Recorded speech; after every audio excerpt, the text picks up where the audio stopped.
गुरुवर के चरणों में प्रणाम। आपकी जय। सबसे पहले तो सनातन धर्म में चरित्र और संस्कारों का आज जो गिरावट आ रही है उसको अपन स्थापित करने के लिए गुरुजी अपनी ओर से क्या करेंगे, सबसे पहले तो हम आपसे ये जानना चाहेंगे। बहुत सुंदर प्रश्न। चरित्र में और संस्कार में गिरावट अगर आ रही है तो सबसे पहले हम आपको बता दें कि ये संस्कारों में गिरावट आने का कारण है कि हम लोगों ने अपने दादाओं की पद्धति को छोड़ दिया है। हमारे पिताजी और हमारे दादाजी जब आज से यही कोई 4-6-8 साल पुरानी बात मान लीजिएगा, दादाजी को तो बहुत दिन हो गए, पर 10-12 साल पहले हमारे दादाजी, हमारे पिताजी, हमारे चाचा जी, ताऊ, पूरा परिवार घर पे शाम को जब भोजन करते थे ना तो बैठने के बाद रामचरितमानस का पाठ करवाते थे। और आज प्रत्येक घर से रामायण का पाठ बंद हो गया है। रामायण का पाठ करवाते थे तो रामायण में लिखा है, चौपाइयां आती हैं, प्रातः काल उठ के रघुनाथा मात पिता गुरु ना वही माथा।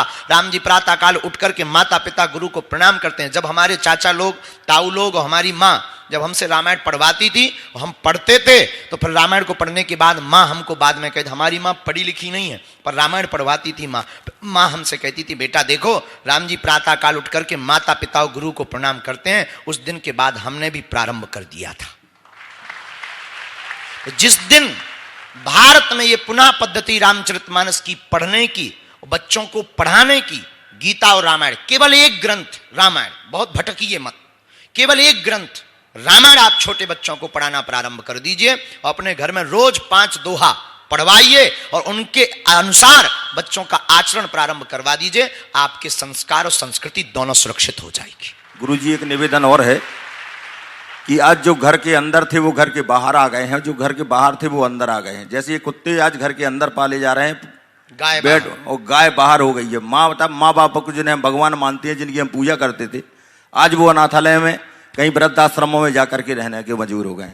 ऐसे लोगों के लिए सामाजिक स्तर पर अगर कोई पनिशमेंट माने, उन्हें अपन दंडित करने का अगर प्रावधान बनाए तो इसके लिए आपकी क्या मार्गदर्शन? दंड देने का अधिकार तो न्यायालय को है, पर सामाजिक दृष्टि में न्यायालय को ही है, लौकिक में तो नहीं है। वकील साहब भी बैठे हैं, लौकिक में है कोई तो हमें बताओ तो हम शुरू करें।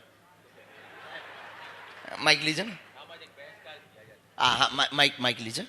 न्यायालय के अलावा है क्या समाज में कुछ ऐसा दंड? ऐसे लोगों का सामाजिक बहिष्कार किया जा सकता है, किया जा सकता ना, ये कर सकते हैं। क्योंकि हमें कानून के और खिलाफ भी नहीं जाना है। तो आपने कहा है कि अगर जो माता पिता को बाहर कर रहा है, जो माता पिता को नहीं मान रहा, तो अब भारत के लोग जितने यहां पर सुन रहे हो, इस प्रोग्राम को बाद में देखेंगे, राष्ट्र निर्माण के लिए सनातन की क्या भूमिका होनी चाहिए, इस पूरे प्रोग्राम को देखने वाले प्रत्येक भारतीय लोगों से प्रार्थना है, जो माता पिता को बाहर करे उसको समाज से बाहर करो।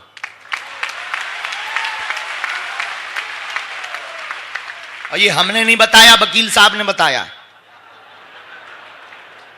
इसलिए हमारे नाम से कोई भी नोटिस ना भेजा जाए।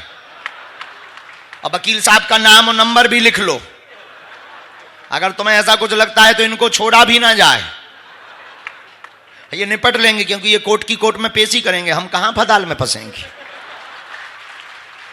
हमसे एक व्यक्ति कह रहे थे कि वकील डरते क्यों नहीं केसों को? हम इसलिए नहीं डरते हैं कि वो खुद केस लड़ते हैं। भाई पेशी के कभी मूल्यम की जानी तो खुद कर लेंगे, हो गया, बाबू के पास जाएंगे, हस्ताक्षर करेंगे, चले आएंगे, इसलिए नहीं डरते हैं। तो ये बात हम नहीं कह रहे हैं कि आप कहोगे कल के दिन तुम ब्रेकिंग न्यूज चला दो, देखिए ब्रेकिंग न्यूज, बाबा ने कहा समाज से बाहर करो।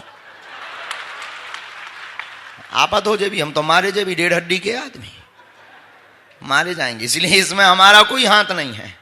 ये तो हमने कानून के हिसाब से भी पूछा है, इसीलिए भगवान की कृपा से सब हिसाब के लोग बैठे हैं, समाज सेवी भी बैठे हैं, डॉक्टर भी बैठे हैं, पत्रकार भी बैठे हैं।